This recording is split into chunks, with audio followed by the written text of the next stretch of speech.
Shri Krishna Chaitanya Prabhu Nityananda Shri Advaita Gadadhara Srivasadi Gaura Bhaktavinda. Jai Shri Krishna Chaitanya Prabhu Nityananda Shri Advaita Gadadhara Srivasadi Gaura Bhaktavinda. Jai Shri Krishna Chaitanya Prabhu Nityananda Shri Advaita Gadadhara Srivasadi Gaura Bhaktavinda. Hare Krishna. Hare Krishna. Hare Krishna, dear devotees. So today is Sunday. It is 28th of September. It is Ashwini Masa or Padmanabha Masa. Sukla Paksham and Sashti Tithi. There are no Vaishnav events in the calendar today. We shall move into our daily Srimad Bhagavatam. Om Namo Bhagavate Vasudevaya. Om Namo Bhagavate Vasudevaya. Om Namo Bhagavate Vasudevaya. Hare Krishna. In the Srimad Bhagavatam, so Maitreya Muni is speaking to Vidura, describing the Virata form and different demigods and their functions and how they were manifested, beginning from the three material modes. Pradhana, Prakriti, Mahatattva, Ahankara is again manifested into goodness, passion, and ignorance. From the mode of goodness, the mind and all the demigods, they got generated. The mode of passion, all the Jnanendriyas, Karnendriyas, and then corresponding Jnana Shakti, Kriya Shakti, it got generated. And then from the mode of ignorance, 5 Tanmatras, 5 Panchabhutas got generated. So once all these got generated, now later on they could not mix, and by the energy of the Lord and by his glance and the time factor, so gradually all these elements are also gradually developed. So later on, Lord has entered by his presence, the amalgamation happens, the universal egg has got manifested, and then that egg is also, it is not yet alive. It is not yet alive again. So until that point, the Lord's glance and then time factor. So it is keep on coming in each and every stage. Later on, the Lord, he has entered he himself. And then in that Virata form, again, all these demigods, so they are taking different shelter of different limbs at the senses along with their functions. They got generated so that living entities, they experience those sense perceptions and they are able to perform so many activities. So those functions got generated. So within that sequence, so after that, within the body of Virata form, these living entities, all the living entities, based on their consciousness, they are situated in either in the upper planetary systems or middle or down planet or down planetary systems, bottom planetary systems. And who are in mode of goodness, they occupy the upper planetary. And people, living entities in the mode of passion, they are in the earthly planets. And people in mode of living entities in the mode of ignorance, they are in the bottom planetary systems. So even though it is mentioned like, but living entities, they spread throughout the universe according to their consciousness and mixed out these three material modes of nature. Okay, so in that sequence, Maitreya Muni, yesterday we have seen living entities with mode of ignorance, Tatyena Bhavena, Tatyena Swabhavena, Bhagavannabhim Ashritaha, Ubayoho Antaram Vyoma, Ye Rudra Pashadam Ganaha. The living entities, so with mode of ignorance, and they are also situated in the sky, which is called the Bhagwan Nabhim Ashritaha. Nabhi of the navel of the Lord, Virata form, it is sky where these living entities in the mode of ignorance, they are called the associates of Rudra, both as Pishachas, like that. Those living entities, they are situated there. Tatyena Subhavena Bhagavannabhim Ashritaha. Ubayoho antaram vyoma ye rudra pashadam ganaha. After that, Maitreya Muni next he is describing about the Vedic knowledge and The living entities who are inclined to learn this Vedic knowledge, they are called the Brahmanas, who are like the spiritual masters to lead the society. Okay, so here describing about the Vedic knowledge, it was manifested from the face of the Virat Rupa, and Brahmanas are inclined to the to learn that Vedic knowledge. They are called gurus, spiritual masters. Okay, so likewise, Maitreya Muni is describing. We are in the Srimad Bhagavatam, third canto, chapter 6, verse number 30.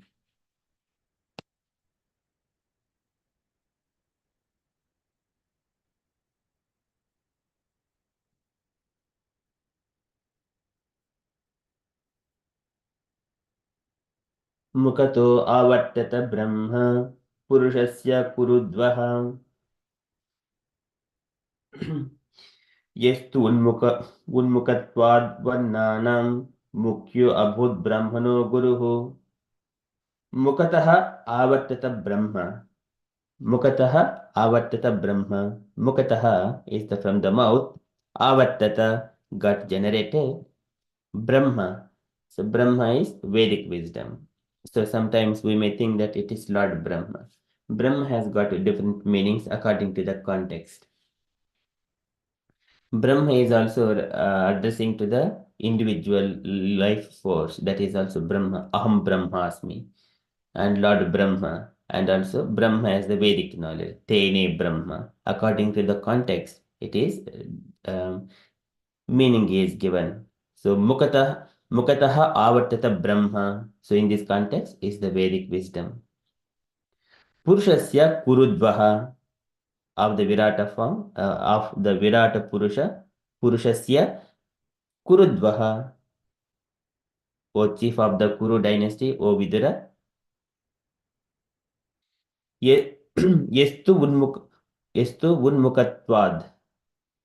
Yestu unmukatvad. So that who are unmukatvad, inclined to varnanam, of the orders of the society. The varnanam, there are chaturvarnyam maya srishtam gunakarma vibhagashaha. Based on the qualities of the society, it is divided into four varnas and four ashramas. What are the varnas? Are the brahmanas, kshatriyas, vaishyas and sudras. Ashramas are brahmacharyam, grahastham, vanaprastham, sannyasam. This is the four ashramas. So here out of these varnas, Brahmanas are inclined to learn this Vedic knowledge. Yestu unmukatvad, they are inclined. Mukyo abhut brahmano guruhu. Mukyaha, the chief. Abhut, so became. Brahmanaha is called the Brahmanas. Guruhu, the recognized teacher or spiritual master. Mukato avartata brahma purushasya kurudvaha yestu unmukatvad varnanam mukyo abhut brahmano guruhu. The translation. O chief of the Kuru dynasty, the Vedic wisdom became manifested from the mouth of the Virata, the gigantic form. Those who are inclined to this Vedic knowledge are called Brahmanas, and they are the natural teachers and spiritual masters of all the orders of society. Purport by Srila Prabhupada ki jai. Can I request Jayaved Mataji to read the first paragraph, please? So second paragraph, can I request Mruda Sachi Mataji for the second paragraph? Okay, Mataji. Yes. Hare Krishna, thank you.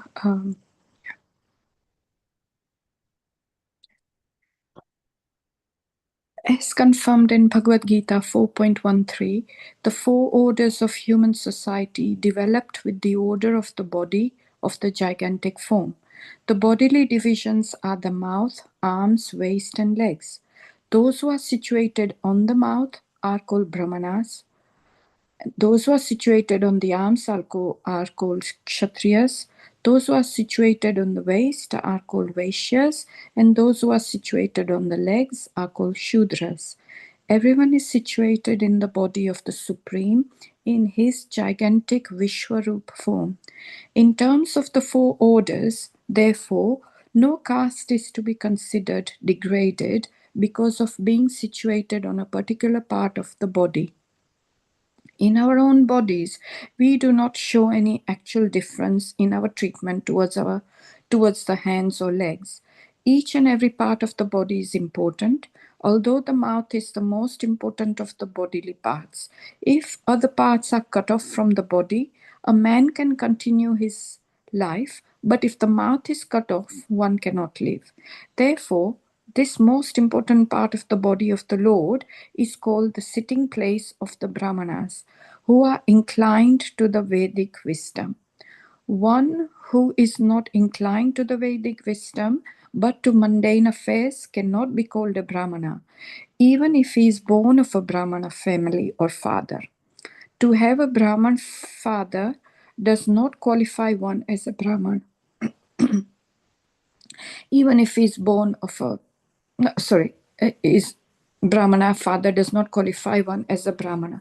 The main qualification of a Brahmana is to be inclined to the Vedic wisdom. The Vedas are situated on the mouth of the Lord, and therefore anyone who is inclined to the Vedic wisdom is certainly situated on the mouth of the Lord, and he is a Brahmana.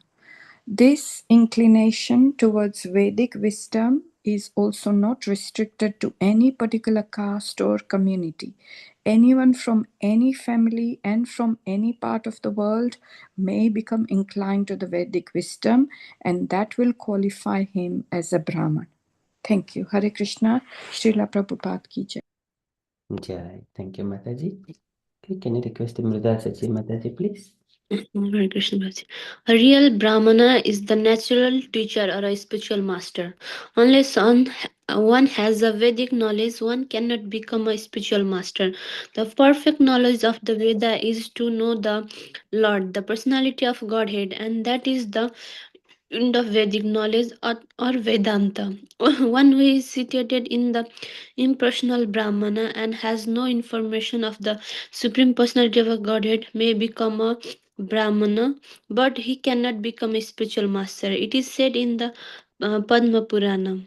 Satkarma nipuna vipro mantra tantra visarada avaishano gurur na sayat Vaishnava Sav Pacho Guru.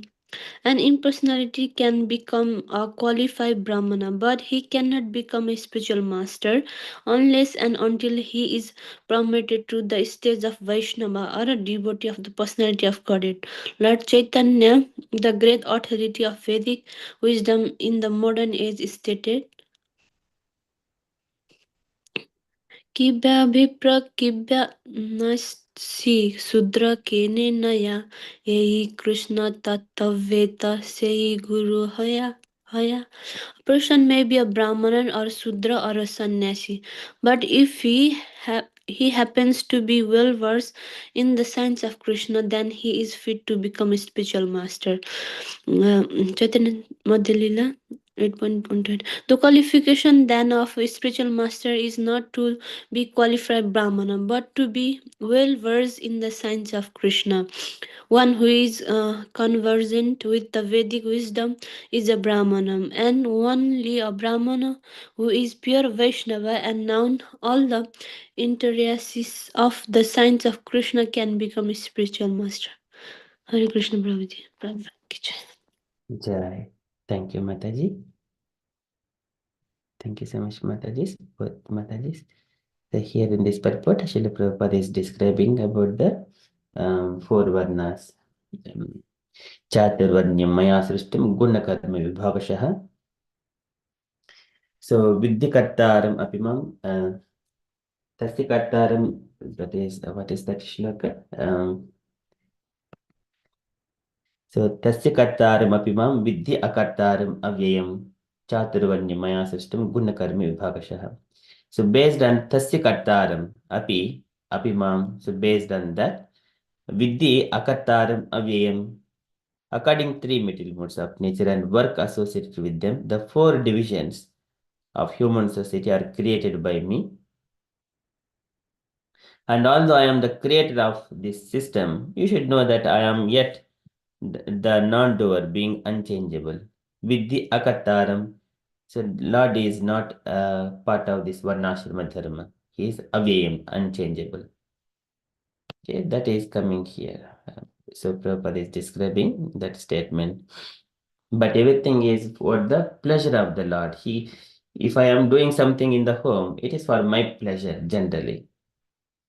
Okay, likewise, whenever Lord does, it is for Lord's pleasure. But at the same time, He is also merciful to the conditioned souls so that they will get an opportunity to elevate.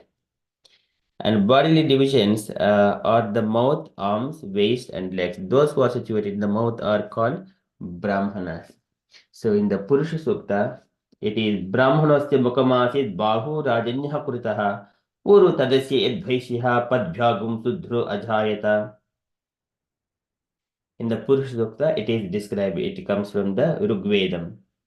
Brahmano asya mukamasit bahu rajanya kuritaha uru tadasya edbhasya padbhyagum sudro ajayata. And then here, Brahmana, those who are situated in the mouth are called Brahmanas, those who are situated on the arms are called Kshatriyas, those who are situated on the waist are called Vaishyas, and those who are situated on the legs are called Sudras.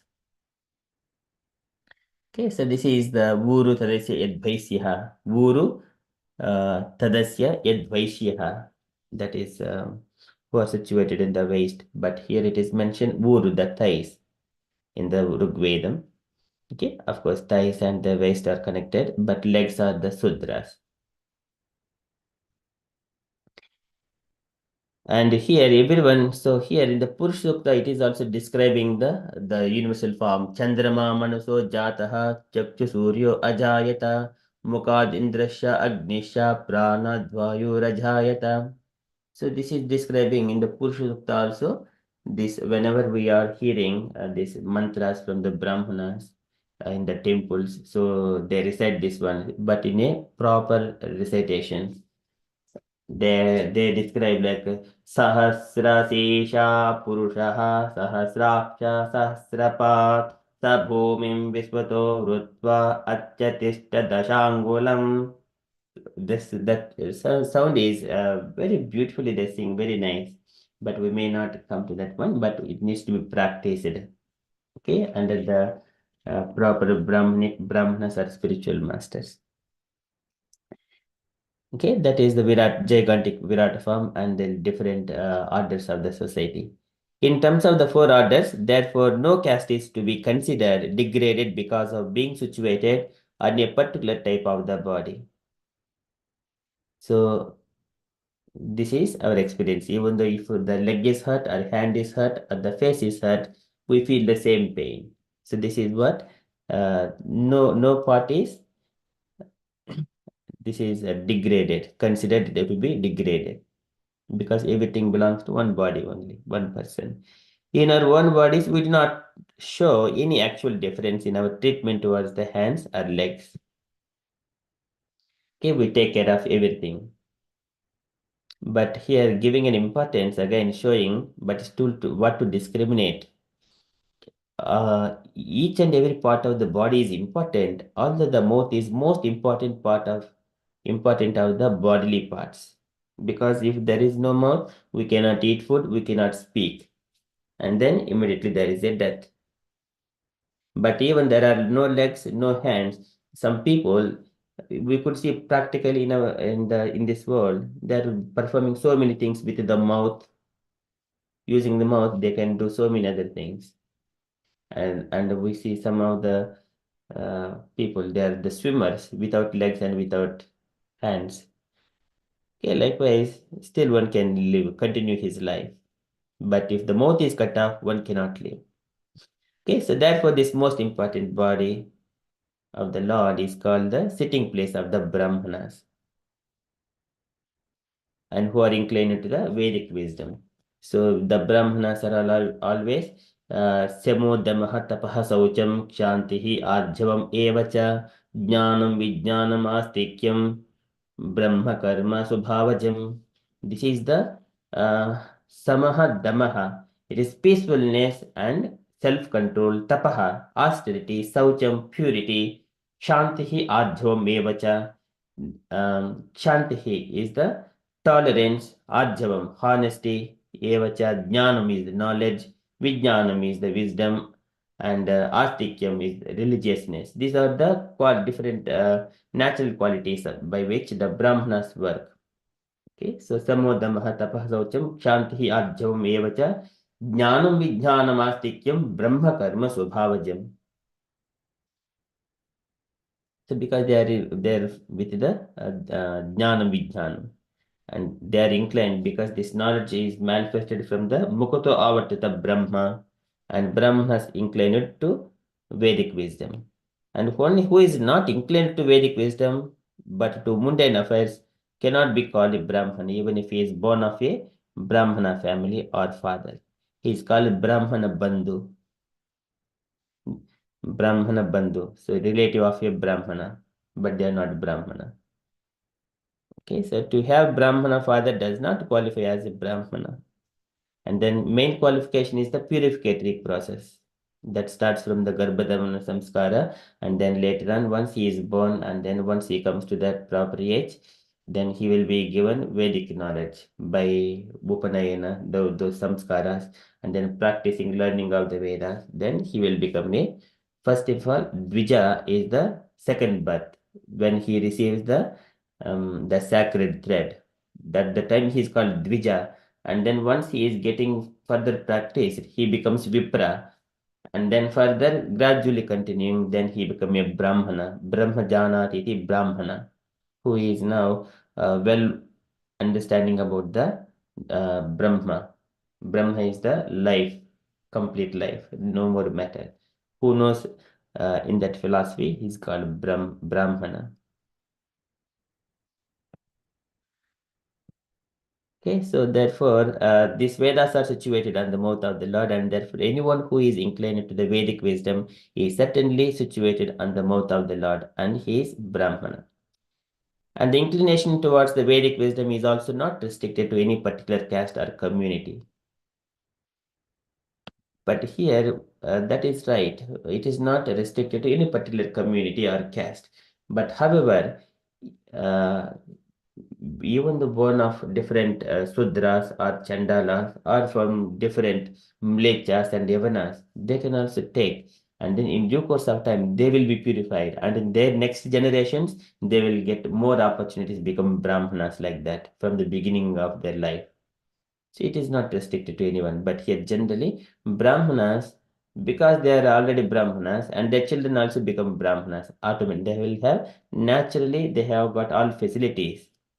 But from the other people, other categories, it may be little bit of the first generation, maybe first little bit struggle, but still, if he is learning all these things, then all of his next generations become Brahmanas. It is not, it is by the practice only. So that Prabhupada is describing any part of anyone from any family and from any part of the world may become inclined to the Vedic wisdom, and that will qualify him as a real Brahmana. And then further, a real Brahmana is the natural teacher. So again, here one of the statements by Kapil Bhagavan, Tato Varnasha Chatvaraha Tesham Brahmana Uttamaha Brahmanopi api vedajno yaddajno abhidikaha tataha. So again, giving the structure of the Varnashrama Dharma, who is the greater like that. Out of Varnas, Brahmana is the best. Out of the Brahmanas who learned the Vedas, he is the best. Out of those people who understands the essence of the Vedas, he is the best. Out of those people who can explain that knowledge to the others, he is the best. Out of those who are practically working and showing as an example, they are the best. Shreyan Swadharma Kurat. And better than them are who is relieved from the attachment of the fruits of results. Mukta Sangha Tato Bhuyan. He is the best. Better than him is the one who has surrendered. Adogda Dharma Matmanaha. Who is surrendered to the lotus feet of the Lord. He is the best. Okay, that is the structure of even the Brahmanas as well. So here Brahmana is the natural teacher or spiritual master, unless he is one has Vedic knowledge, one cannot become a spiritual master. The perfect knowledge of the Vedas is to know the Lord, the personality of Godhead, and that is the end of Vedic knowledge or Vedanta. And one who is situated in the impersonal Brahman and has no information of the Supreme Personality of Godhead may become Brahmana, but he cannot become a spiritual master. It is said in the Padma Purana, Shatkarma Nipuno Vipro Mantra Tantra Visharadaha Avishnu Guru Nasyad. If he is Avaishnava, Guru Nasyad, he cannot become a Guru. And Vaishnavaha Swapacha Guruhu, if he is a Swapacha Chandala or the dog eater, but still, if he is Vaishnava, he can become a Guru. But Shat Karma Nipuno Vipro, Vipras, they know the Shat Karmas. There are different Shat Karmas. And so they live in the society and lead the society. Mantra Tantra Visharadaha, they chant so many mantras when they're performing different kinds of rituals. But they cannot become a Guru because they are not Vaishnava. Avaishnavo Guru Nasyad. But sometimes we see who are not Vaishnavas, they're coming to the online portal and then doing so many of prasangas. But they cannot become a Guru to lead the society. But if we see how many people are becoming purified by leading such kind of who is not Vaishnava. But we practically see that our Srila Prabhupada is in one good example. So he got many disciples. And Krishnadas Kaviraj Goswami mentions that who is not attached to the Jihva Vega, Budra Vega, Upastha Vega, all these things, these qualities, who are able to control all his senses, he can make disciples throughout the world. He can make disciples throughout the world. In the Nectar of Instruction, the first few statements, it describes about it. Okay, all these things, they are manifested within Vaishnava only. Okay, and then further, impersonalist can become a qualified Brahmana, but he cannot become a spiritual master until he is prompted to the stage of Vaishnava. So here in this again Vishnu Purana said in this one Vishnu Bhakta Smrta Deva. Etavatav Lokes mean it is mentioned that there are two kinds of living entities. One is the Asura and another one is the Daiva. Vishnu Bhakta Smrta Daiva Asura Tad Vipareyaha. And devotees of Vishnu are called Daiva. And anyone who is opposite number, who is not Vaishnava, it is a demon. No, there is no further discussions about it. Just Asura.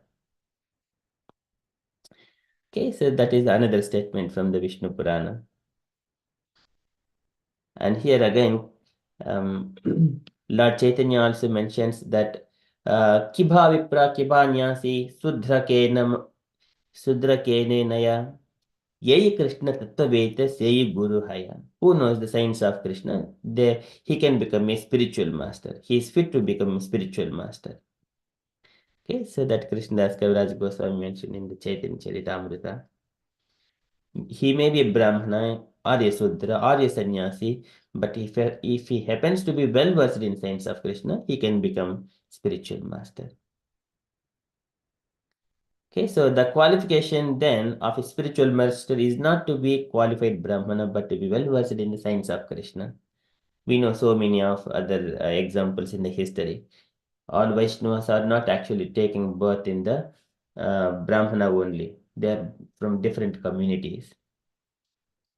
So one who is conversant with Vedic wisdom is a Brahmana, and only the Brahmana who is pure Vaishnava and knows all the intricacies of the science of Krishna can become a spiritual master. Okay, that is the Prabhupada's explanations, and also the Lord describes the glories of the Brahmana further in detail in the 3rd canto 15th chapter. He described, but Brahmana means who is completely inclined to the Lord's. He does not have any material attachments. He is the real Brahmana. Lord is speaking about those Brahmanas, not like a just keeping themselves as the Brahmana and living only for the sake of the belly and the family sake. That is not the real Brahmana. Okay, so let's go back to this particular shloka here. These Brahmanas are inclined to learn the Vedic wisdom. That Vedic knowledge comes from the face of the Virata Rupa. Mukato avartita Brahma Purushasya Kurudvaha Yestu Unmukatvad Vadnanam Mukyo Abhut Brahmano Guruhu. These Brahmanas are inclined to receive that Vedic knowledge. Okay, that is from Srimad Bhagavatam. Srimad Bhagavatam ki jai. We shall move to Srila Prabhupada's letter. Okay, so today letter to Gaurahari, November 28th, 1970, Bombay. Okay, do we have Prabhavati Sachi Mataji to read this letter?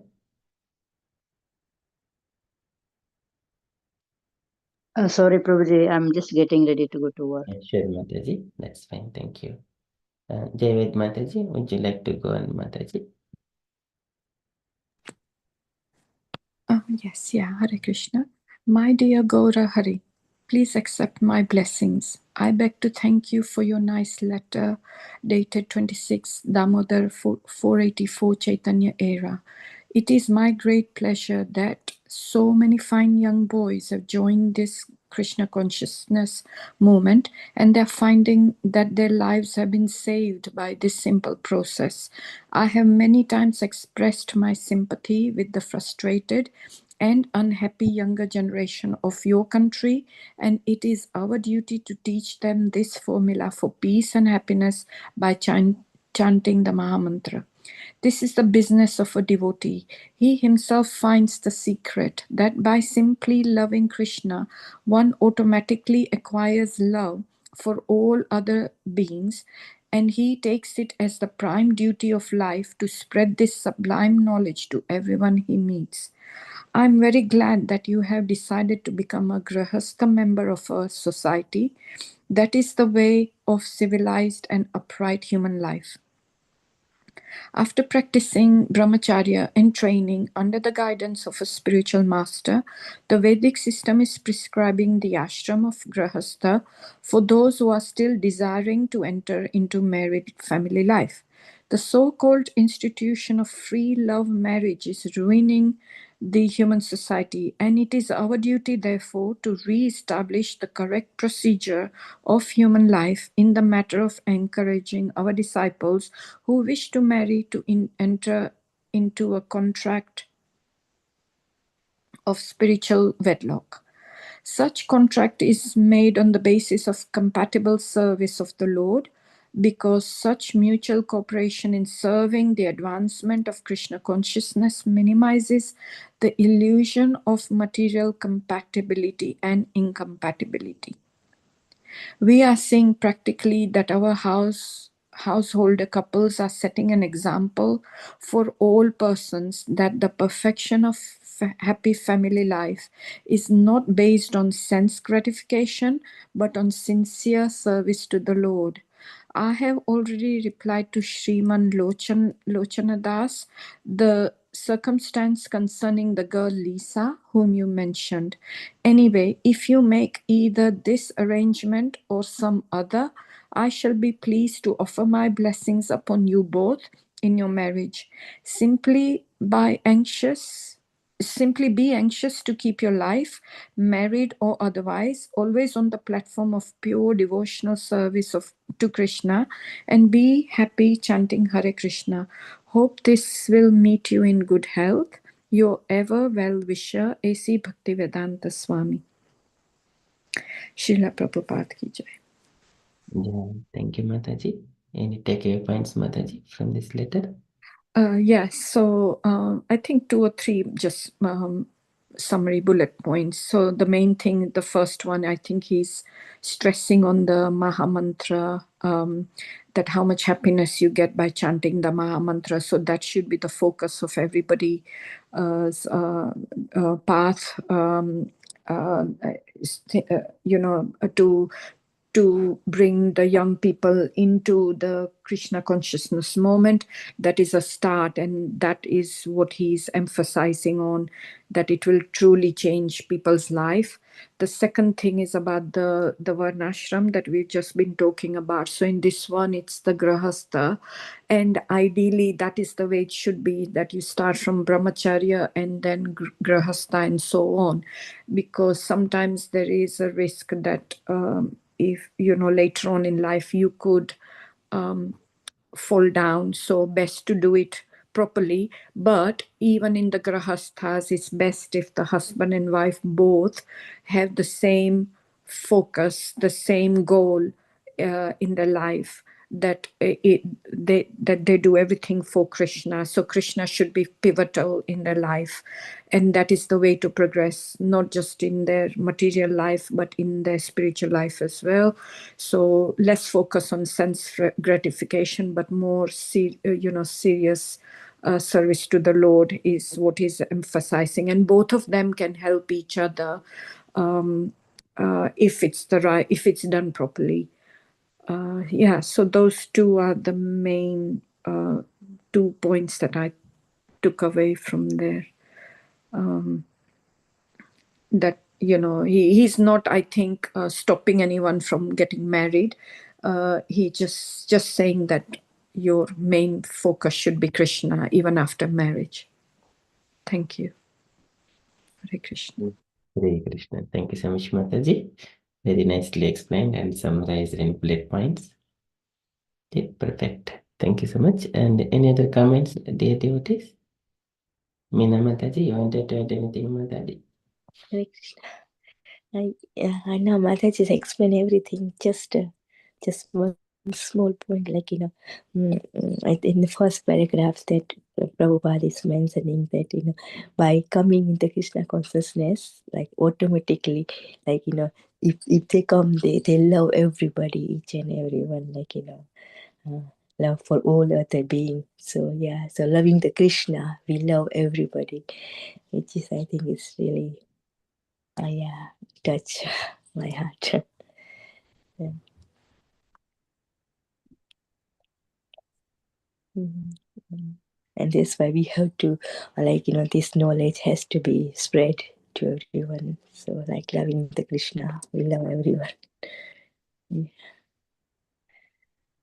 So, there's something I really like it. Thank you so much, Mataji. Okay, so that is the secret. By simply loving Krishna, one automatically acquires love for all beings. यस्यास्ति भक्तिर्भगवत्य किंचन सर्वैः गुणैः तत्र समासते सुराः. This is the samasate sura. He has got all qualities. Then he can do anything for all other living entities. He has got that love of Godhead. That is the secret. Hara bhakta se kuto mahad gunaha. If he is not a devotee of the Lord, how can any good qualities would exist? So he is always bahiradhyamanaha and manodhavati asad bahihi. So he's always dragged by the sense gratification, whatever in this material world, he's dragged. He cannot have any good qualities just because he is not a devotee of the Lord. Okay, so that is one more point to reflect on that one. Thank you. Why Prabhupada is mentions that love marriage is something which I didn't get, like ruining the family or something. You mean love marriages? Yeah, so-called Institute of Free Love Marriage is ruining the human society. So I didn't understand that word exactly. So in the past, these marriages are happened based, father decides the marriages for the children. So that is our past. So if we look at Ramayana period, even Dasharatha decides the marriage for his child, all his children, not even mother comes into the picture. Mother supports the ideas of the husband and the ideas of the father. And also Janak Maharaj also in the similar way. So here father decides. girl does not have a freedom to choose anyone. But however, first of all, father brings some of the bridegrooms, and then their daughter can choose in the Swayamvara.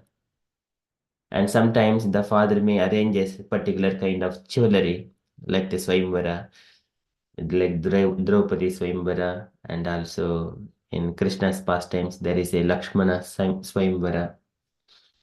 There are so many. Again, it is based on the jewelry and showing the prowess of a Kshatriya. It is a different again. But generally, the father arranges under the supervision of father.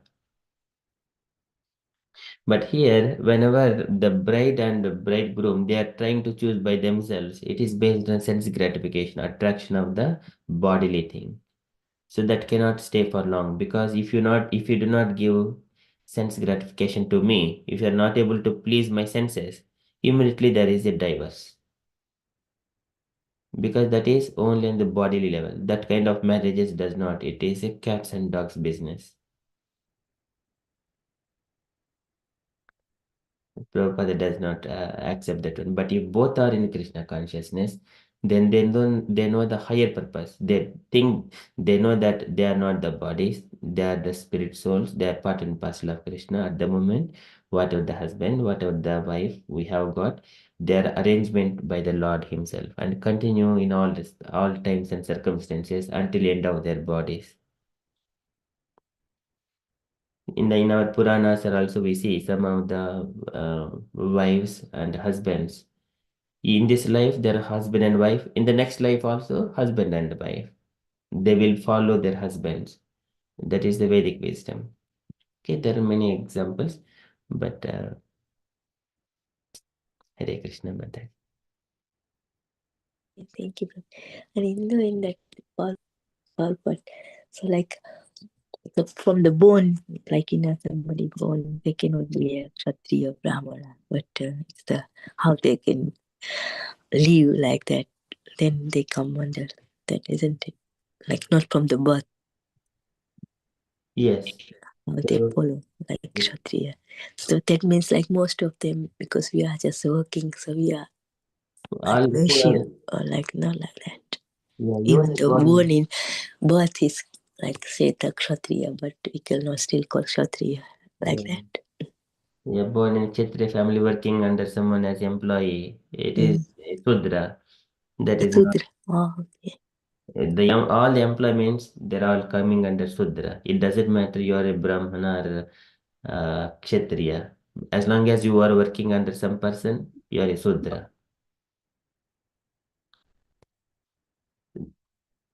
At least a little bit advanced, it is self-employment.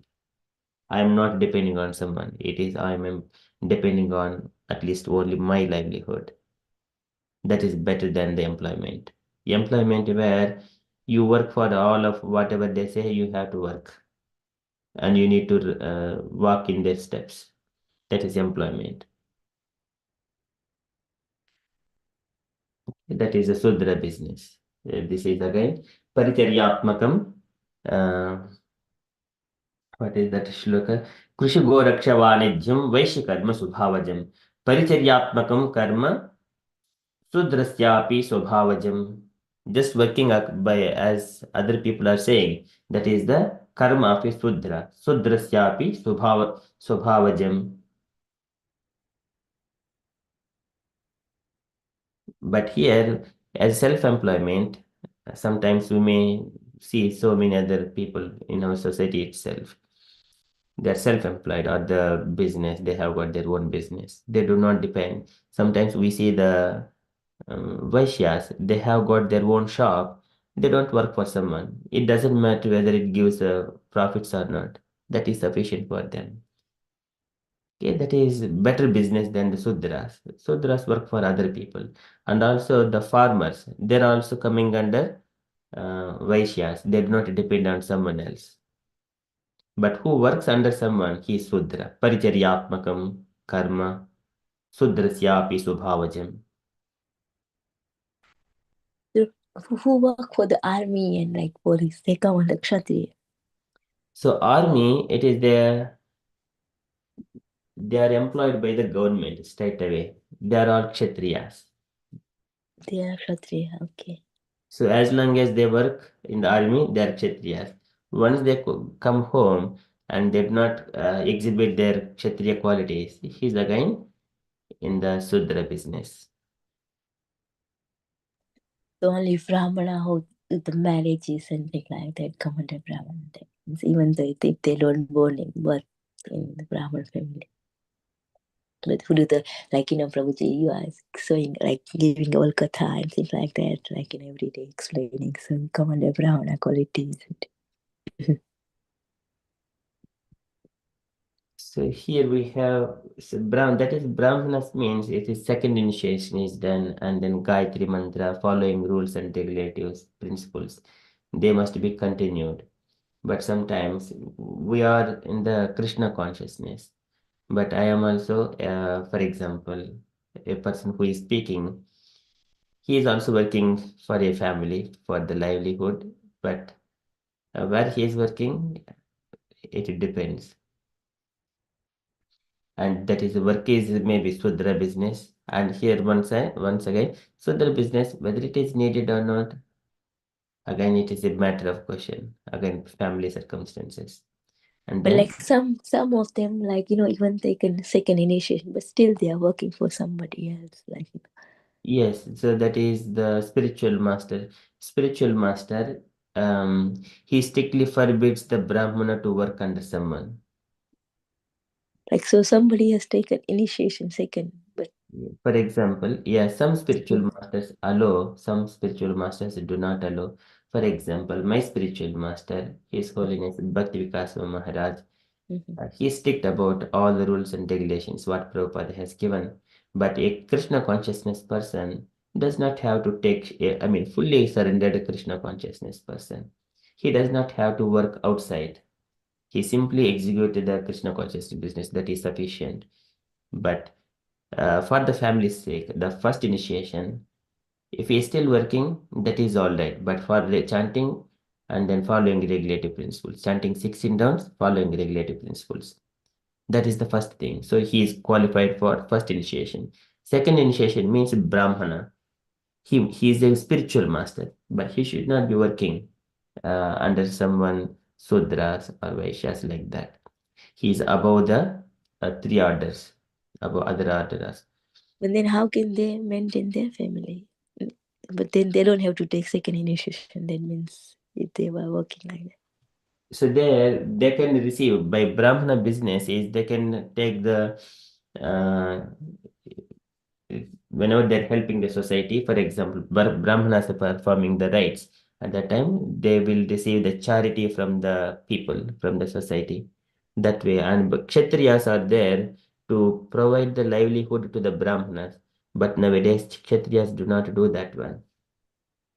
So that in Brahma created this Tatranaya Asujyatasman Doho Sasrat Sasrapat Hrudayam Tasih Brahma Kshatramangam Prachikshate Tatranaya Asujat Tasman.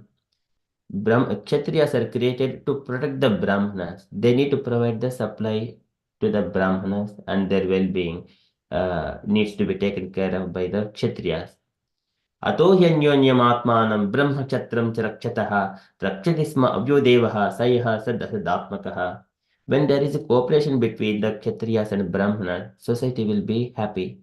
Lord will protect both Kshatriyas and Brahmanas, especially Kshatriyas. Brahmachatram cha rakshataha. The Lord will protect the Kshatriyas.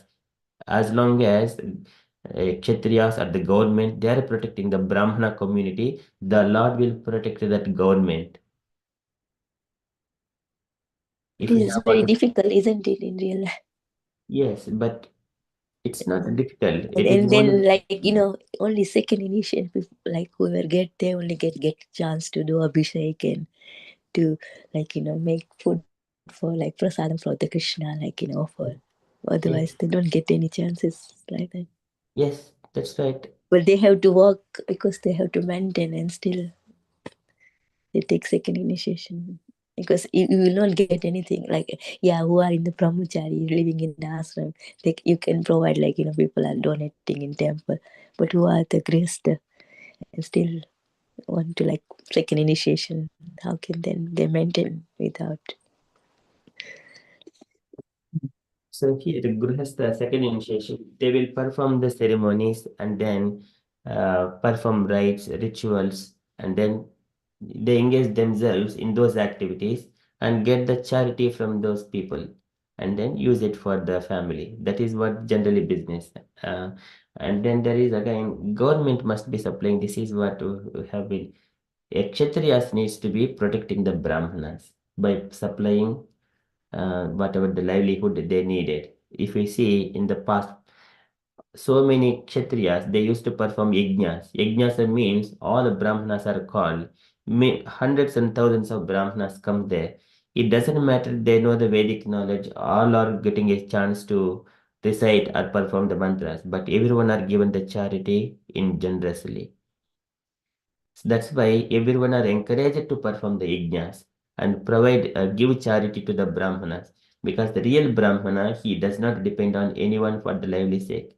There are so many examples. If we see, for example, Krishna's friend Sudama, he was not working for someone. Whatever this is, Daivalabdhena Santosha, Atmaviccharanarchanam, whatever comes in his endeavor, endeavor in sense, endeavor is only for Krishna consciousness, but livelihood is coming. For example, Srivas Thakur also, he was not working anything specifically for just only livelihood sake. Whatever comes in his way, sometimes Brahmanas, they because they don't work, they are called for some to perform some rites, and they will be given some kind of charity. Using that charity, they will survive. That is their livelihood.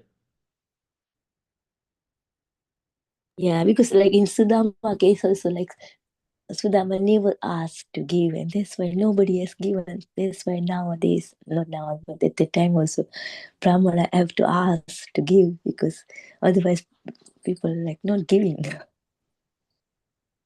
Yes, that is. In that time as well, Sudama was doing all the for going to their house, individual house, and doing performance or whatever Brahmanic performance, but they are not willing to give, and that's the reason their family are very like have any food or anything, because he never asked.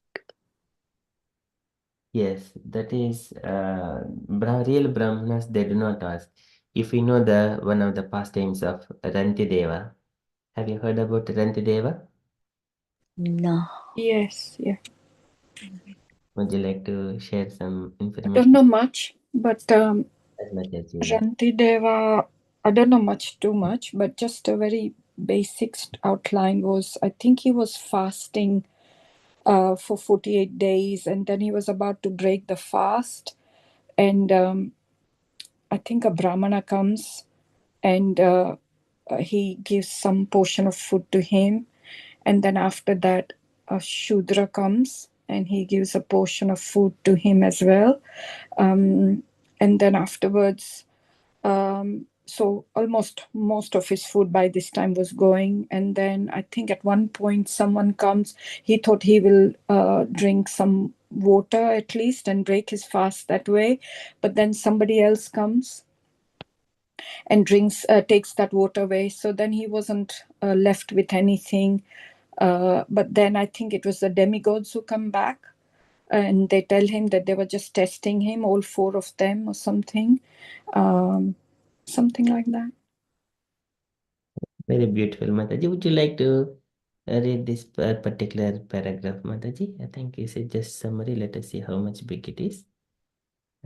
Okay, maybe Rantideva is mentioned first two paragraphs. Would you like to read this? Yes. Yeah. This 21st chapter describes the dynasty born from Maharaj Bharata, the son of Maharaj Dushmanta, and it also describes the glories of Rantideva, Ajmedha, and others. The son of Bharadwaj was Manu, and Manu's sons were Brihatkshatra, Jaya, Mahavirya, Nara, and Garga. Of these five, Nara had a son named Shankriti, who had two sons named Guru and Rantidev. As an exalted devotee, Rantidev saw every living entity in relationship with the Supreme Personality of Godhead, and therefore he completely engaged his mind, his words, and his very self in the service of the Supreme Lord and his devotees. Rantidev was so exalted that he would sometimes give away his own food in charity, and he and his family would fast. Once after Rantidev spent 48 days fasting, not even drinking water, excellent food made with ghee was brought to him. But when he was about to eat it, a Brahman guest appeared. Rantidev therefore did not eat the food, but instead immediately offered a portion of it to the Brahmana. When the Brahman left, and Rantidev was just about to eat the remnants of the food, a Shudra appeared. Rantidev therefore divided the remnants between the Shudra and himself. Again, when he was just about to eat the remnants of the food, another guest appeared. Rantidev therefore gave the rest of the food to the new guest and was about to content himself with drinking the water to quench his thirst. But this also was precluded, for a thirsty guest came and Rantidev gave him the water. This was all ordained by the Supreme Personality of Godhead just to glorify his devotee and show how tolerant a devotee is in rendering service to the Lord. The Supreme Personality of Godhead, being extremely pleased with Rantidev, entrusted him with very confidential service. The special power to render the most confidential service is entrusted by the Supreme Personality of Godhead to a pure devotee, not to ordinary devotees. Hare Krishna. Thank you so much, Mataji. So now this is the pastime of Rantideva. He is not attracted for any food also, food or livelihood. So he gives in charity. Okay, so this is, but it was the Rantideva spent 48 days fasting. They're not, there are again in the fourth canto, in the Daksha Yajna, in the first few chapters of fourth canto, there Daksha was, he was a Brahmana, but as a Grihastha, and he has cursed Lord Shiva unnecessarily. And later on, Lord Shiva's associate Nandi, he has cursed Daksha Prajapati and all his Brahmanas and everyone else that you will be just only living only for the sake of filling your bellies. You will be bereft of knowledge of the Brahman. Likewise, Nandi has cursed them. There again, this Bhrigu from the Brahmana side, he also cursed the Nandi and other Lord Shiva's associates. Only people who are just making themselves as the followers of Lord Shiva, and then you will just act like a deviating from the Vedic injunctions. And likewise, there is further curse. But out of these curses, most of the people coming under the boundaries of these curses, except the Vaishnavas. And Lord Shiva, being a greatest Vaishnava, he is witnessing all these things are happening, curses and counter curses. And simply without talking a single word, he simply leaves that assembly. Okay, so that is about the Like afterwards. afterwards. Yes, Yeah. Brahmanas nowadays we see they are who are not pure devotees. Of course, still some good Brahmanas are there. We do not say anything about them, but some, based on those curses, we can understand. Again, later on, Shamik Rishi's son Shringi, he unnecessarily cursed Parikshit Maharaj. And from that point, Shamik Rishi also mentioning that we are the cause for fall down of this age of this Brahmana, something like that. So that is also one of the reasons. Many things, again, it is a mix of, because we are in this age of Kali, we do not know who is pure, who is not pure. So chanting of Hare Krishna Mahamantra, staying with the devotees who are always pure, trying to at least elevate themselves into that platform. They are in the secure platform, at least.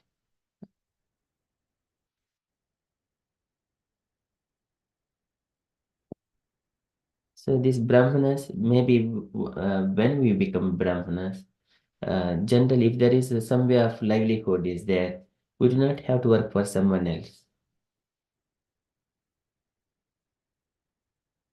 But they can take initiation, second initiation. They yes, need to. yes, they can live peacefully. Whatever they have got, if they try to earn money and secure some money, and their children also do the same thing. But in our temple also, like puchari who are doing the work, but they have second nation do all this dressing, like deity, Yes. everything, but they still grasp and still working, isn't it? Yeah. But as you said, that is not right. But in this age, this is age of Kali.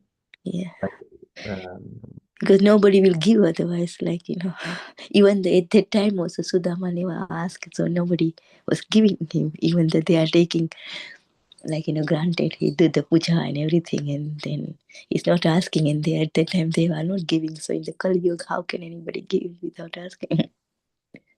yeah, that is true. But a real Brahmana would not ask. Lord will only give that livelihood to the Brahman.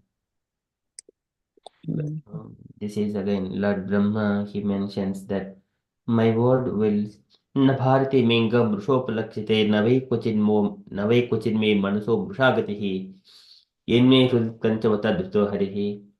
So he states one of the statements: my words never go false, and my mind never deviates. Likewise, because I keep yenme, I always keep the Lord in my heart, and I speak in my throat. Whatever I speak, it comes only Krishna conscious word speaking. Likewise, Brahma says to Narada Muni, "Na bharati mingam rushopalakshite nave kvachin me manaso mrushagatihi." That particular statement, it happens only for the pure Brahmanas. It happens. It comes from Srimad Bhagavatam. I think second canto. I think sixth chapter.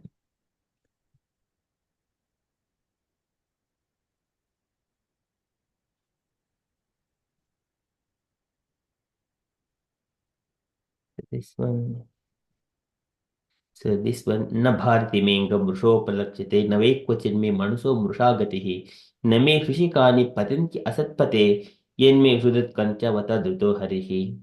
So he mentions, O Narada, because I have caught hold of the lotus feet of the Supreme Personality of Godhead, Hari, with great zeal, whatever I say has never proved to have been false, nor is the progress of my mind ever deterred, nor are my senses ever degraded by temporary attachment to matter.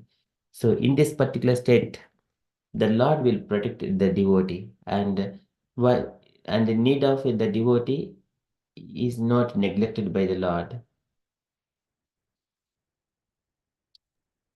But God has always taken pure devotees, like example, what you call, Yeah. to make sure that is, as you've given this example of glory for this because Mataji has read, what's his name? Yeah, and then Lord was taking his like exam, like Sudama, everywhere, whoever pure devotee, like Prahlad Maharaj, suffer, and then everything they get it afterwards. Yes. But who are these materialists? They don't have to like sometimes suffer, but still they have everything. Yes. Yeah, this is true of the life, isn't it? Yes, it is again based on times and circumstances. We cannot judge opposite person because we do not know entire his circumstances. At any point of time, we never ever judge even a single person because the time, circumstances, and experiences, what is going in the heart, what are the outside circumstances, only that person knows. Not even the husband or wife or children, they do not know, even though they're living in the same home. We cannot judge. Or why you have done wrong. Immediately we may ask some, why you are speaking like that. Then for everything there is a reason. When we understand that one point and then simply understand the issue, then things will be sorted out easily. And then best thing is not to react, not to counteract. Okay, so that is from Thank you. tolerance, samaha, damaha, tapaha, saucham. Thank you so much, So, Mataji. like in this verse, is very nicely explaining like for those who are blind to the. Yeah, I know. Before you read just now, like Krishna, like chapter 4 or something. In this one, you was said that he can look after us.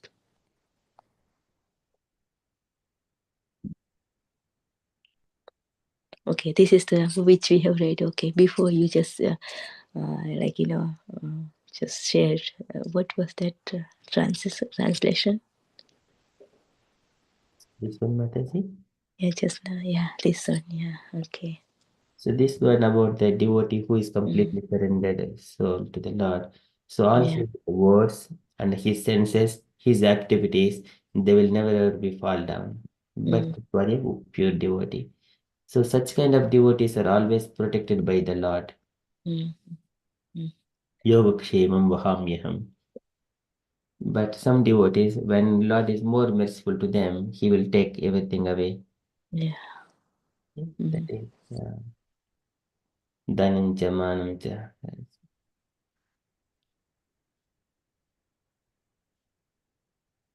Okay, thank you. Thank you so much, Mataji. Okay, if you are very happy, then we shall move to the next Ramayana part.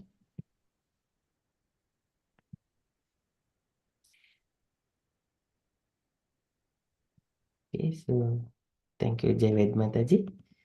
So this whenever we speak the day-to-day life, we would these coincidences. These are not coincidences. They thing manifest. Whatever we hear today and tomorrow, something in relative to that it comes. Okay, so this is practical examples in our life, but today sometimes we may see that theoretically we are hearing, and tomorrow another theoretical thing may come into practice, and then little bit advanced, the practical thing will come into the into our experience. Practical things, theoretical things. Today we are learning about the tolerance. Then tomorrow, as based on our progress, what comes? Another kind of similar kind of system things will manifest in our life. Material nature orchestrates the things, and then we are still uh, passing that exam tolerance.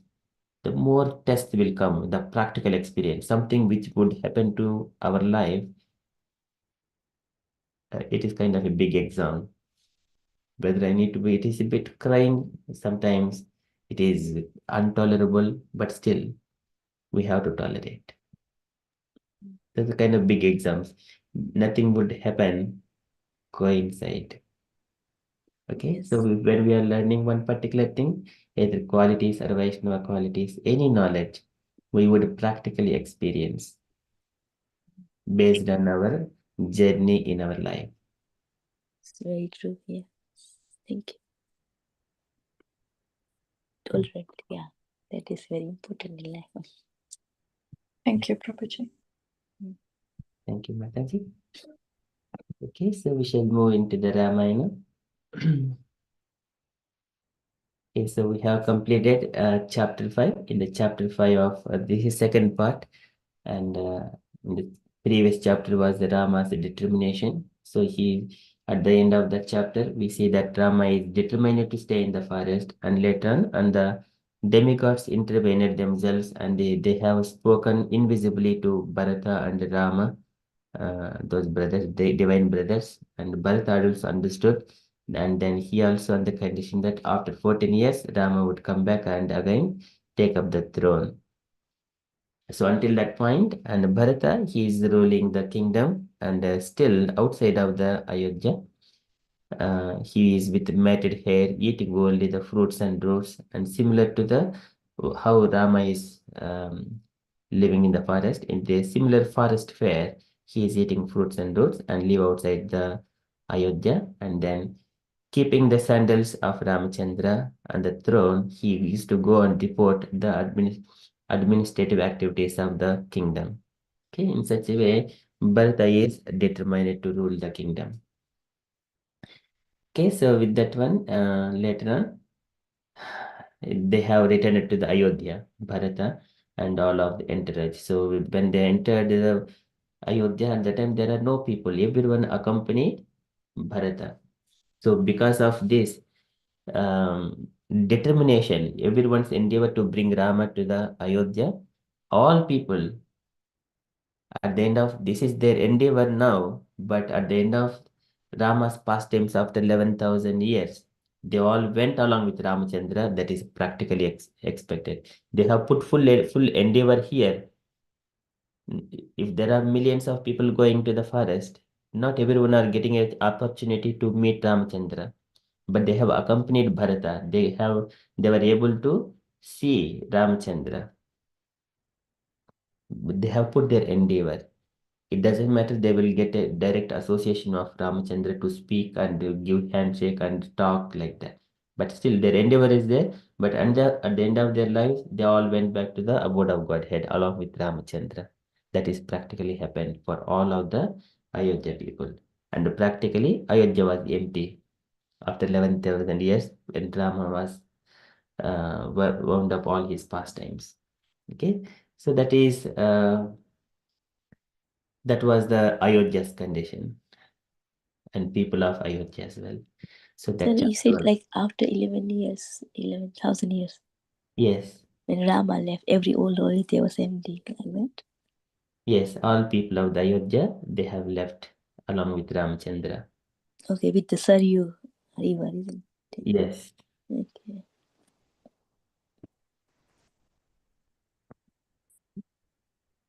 Okay, so this is what endeavor is important for ourselves, full endeavor. It doesn't matter whether we are able to succeed or not, but endeavor is important. Okay, so with that one, chapter 5 was completed, and in the chapter 6, the forest sages. Okay, we'll take an opportunity to read a page of paragraphs for each devotee. Okay, can I request Jayaved Mataji to read the first few paragraphs of... Up to men? Yes, Mataji, please. Okay. The forest sages. After Bharat left, Ram continued to live on Chitrakoot mountain. As the months passed, Ram began to notice that the rishis living nearby were always fearful and anxious. He approached the leading ascetics and, bowing down humbly, asked, "O venerable ones, has something in my behavior given you cause for concern? Have either my brother or I been acting in a way not worthy of our esteemed forefathers? Is Sita behaving in a way unbecoming a young woman?" Ram had noticed on several occasions that the Brahmins spoke together while glancing at him. He knew they were worried about something. Seated before them with folded palms, Ram listened carefully as the leaders replied, "How could there ever be any fault in the behavior of you or your brother, O Ram?" One rishi said, "What unseemly conduct will ever be seen in the gentle and high-born Sita? We know very well your true identity." The rishis glowed with ascetic power. They constantly chanted various names of God, fingering their wooden beads as they intoned the mantras. With a desire to render service to Ram, they addressed him as if he were an ordinary man. Hare Krishna. Hare Krishna. Thank you, Mataji. So here, now Ramachandra, Lakshmana, Sita, so they are in the Chitrakuta mountain. Now, Bharata and all their his entourage has come to that point along with all the animals, horses, elephants, infantry, many of those, all the entourage. And then still Ramachandra was there. So now they have left. Now, after the months passed, Rama began to notice that rishis living nearby were always fearful and anxious. So here the rishis means in the ashramas, they must be always peaceful, but something is disturbing. And then so here, when they are in such conditions, and that Rama is a Kshatriya, according to the duty of a Kshatriya, he needs to ask the welfare of the Brahmanas and Rishis who are in that trying to elevate themselves or practicing this asceticism. So it is to look after those people. So he approached the leading ascetics and bowing down humbly asked, and asking, first of all, "O venerable ones, has something in my behavior given you cause for concern? Have either my brother or I been acting in a way not worthy of our esteemed forefathers? Is it behaving in a way unbecoming a young woman?" This is the first thing, trying to find if we have done anything mistakes in our life which is causing disturbance into the opposite person. So that is first thing. Then if it is not, then try to get the answers or try to understand what are the circumstances to rectify those things. The main thing is the fearful anxiousness, shoka, bhaya, shokam, and the anxious. This anxiety is always disturbing. As long as in this life, here there is in this UK, there is no day without fear, without anxiety. I have practical experience here. Everyone are always fearful. Everyone are always anxiety. Sometimes why we are here, it is always that question coming into the mind. So here, drama is Yogino Raman. What is that shloka again? Ramante Yogino Anante Satchanande Chiratmani. And yogis, they take the pleasure in remembering the Ramchandra Rama. Ramante Yogino Anante Satchanande Chiratmani. Iti Ramapadena Asau Param Brahmam iti Abhithiyate. Ramapadena, it is called Ramapada. Rama means always peaceful and calm. And then he is asking the sages, the fearful and anxious. Here the rishis nearby. They're all practicing asceticism there. So Rama is asking, is there anything that I can serve? So in that mood, he went there. Okay, he's asking humbly. And Rama had noticed on several occasions that Brahmins spoke together while glancing at him. He knew they were worried about something seated before them with folded palms. Rama listened carefully as the leaders replied. So this is again, one has to hear what other people are speaking. Here, generally, here Ramayana is going here outside, but what we are seeing in our heart, whether we are peaceful all the time, when we are executing devotional service, Lord is always looking at ourselves, our day-to-day practices, and are we disturbed somewhere or other? Okay, so Krishna asks and Rama asks ourselves, are you okay? Like that. How could there ever be any fault in the behavior of you or your brother, O Rama? Rishi said, okay, this is our reflection also. There is no fault at Rama and Krishna as well. And uh, so here, outside, Katha is going on, but we need to see in our heart as well at the same time. This is personal reflections, journey within the heart. What unseemly conduct will ever be seen in the gentle and high-born Sita? We know well your true identity. So the rishis glowed with ascetic power, they constantly chanted various names of God, fingering their wooden beads as they intoned the mantras. This is also we do when we are chanting, so many things will coming into our mind. What about these people? Did I make any mistakes? Did I offend someone? Or uh, am I acting rightly in the family? Whether my family is going to think about me in different ways, so many things, but still we are taking and the bad taking the beats, chanting Hare Krishna, Krishna Krishna, Hare Hare, Hare Ram, Ram Rama, Hare Hare. So many anxieties and fears. It will disturb us, but still we do not stop chanting. So likewise, they're also chanting. They constantly chanted various names of God, fingering their wooden beads as they intoned the mantras with a desire to render service to Rama. This is our main business, rendering service to Rama and Krishna. Okay, now the rishis are asking Ramachandra. They're speaking to Ramachandra further. Okay, let us see what is going to happen. Okay, Meena Mataji, can I request you to read next page, please? Hare Krishna. Here is a powerful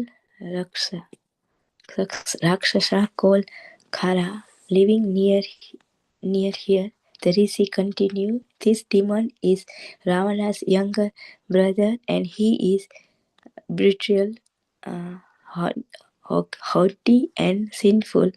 Angered by your presence, he has been affecting us with more vehemence than usual.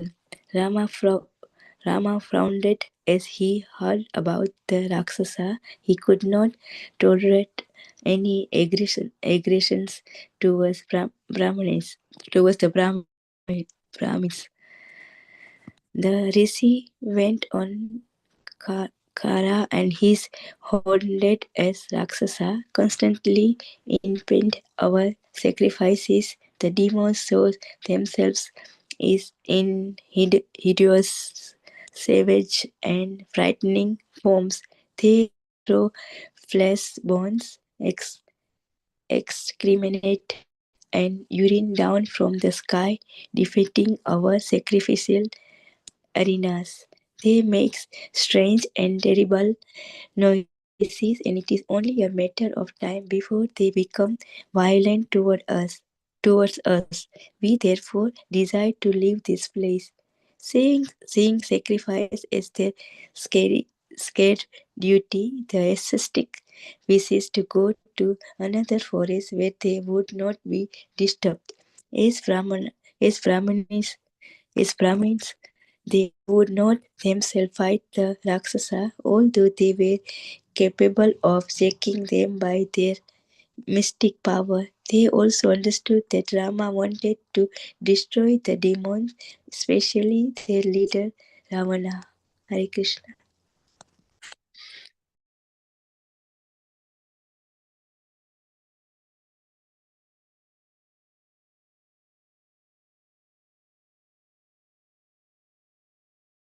Oh, sorry.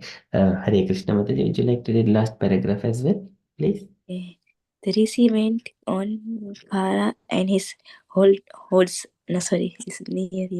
Rama tried to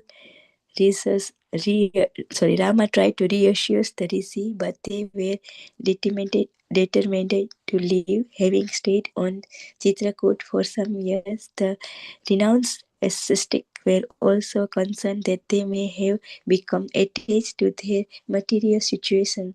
Normally, they moved continuously from forest to forest, only or staying only 1 or 2 years in each place. After speaking a little more with Rama, information him of where Kar lived, the Brahmins rose up in a body with only their sorry rose up in a body with only their water pots and staffs. They left the region.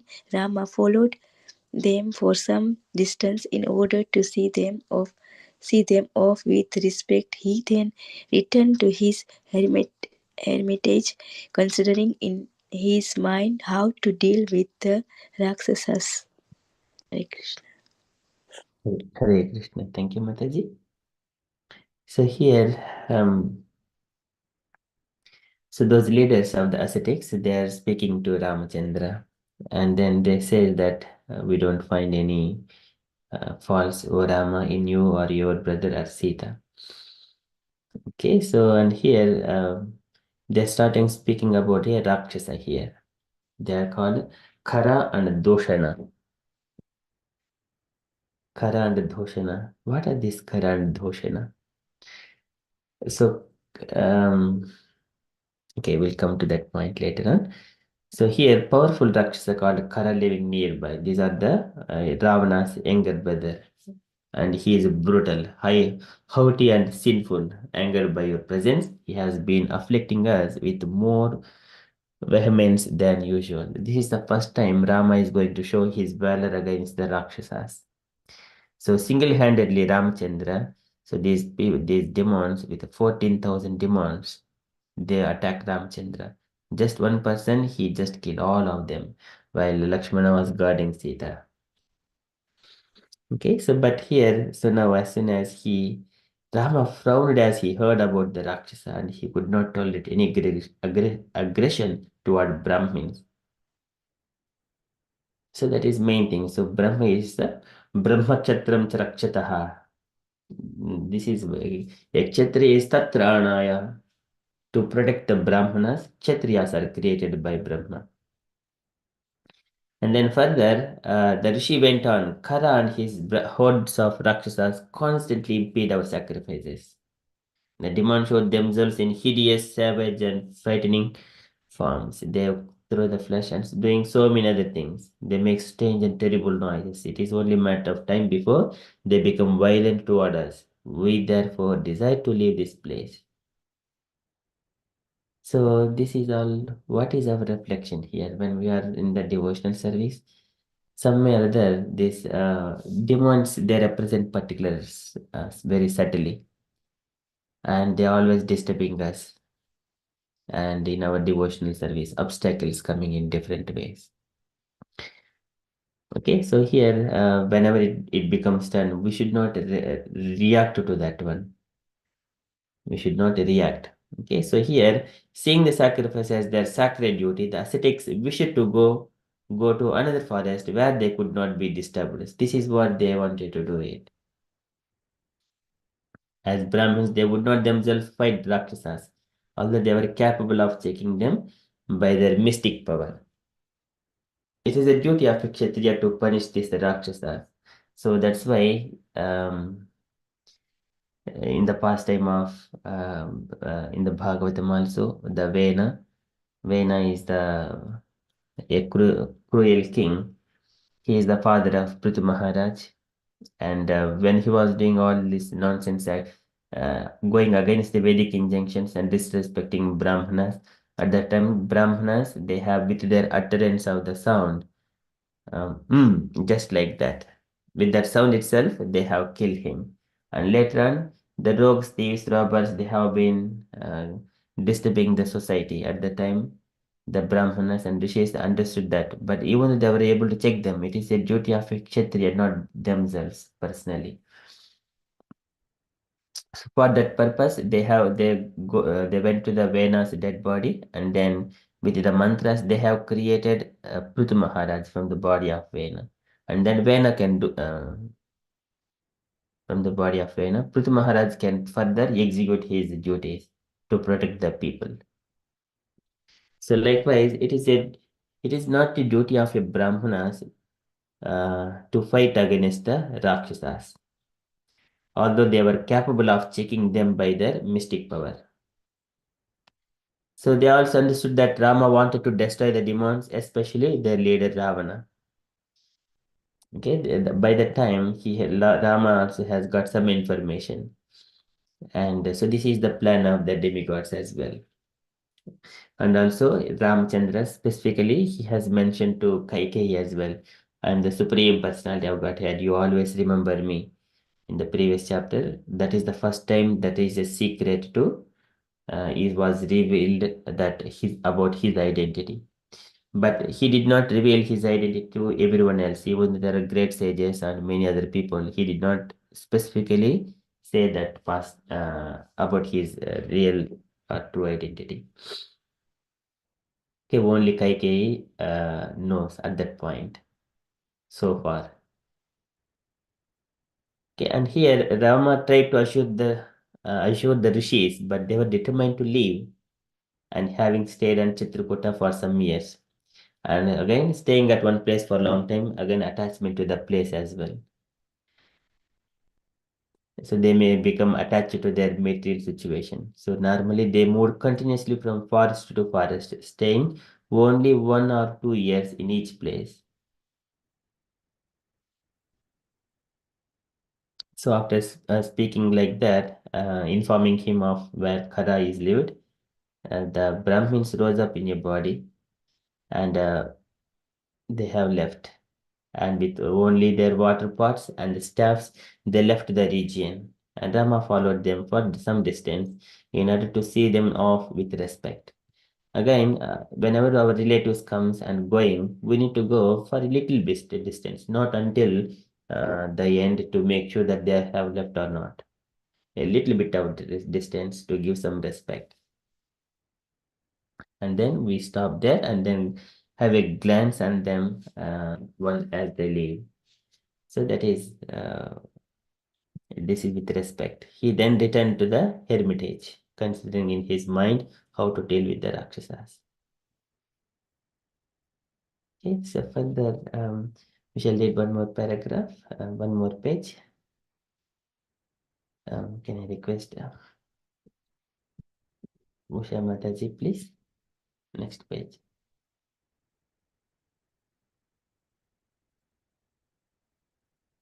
Yes, Prabhu, Hare Krishna.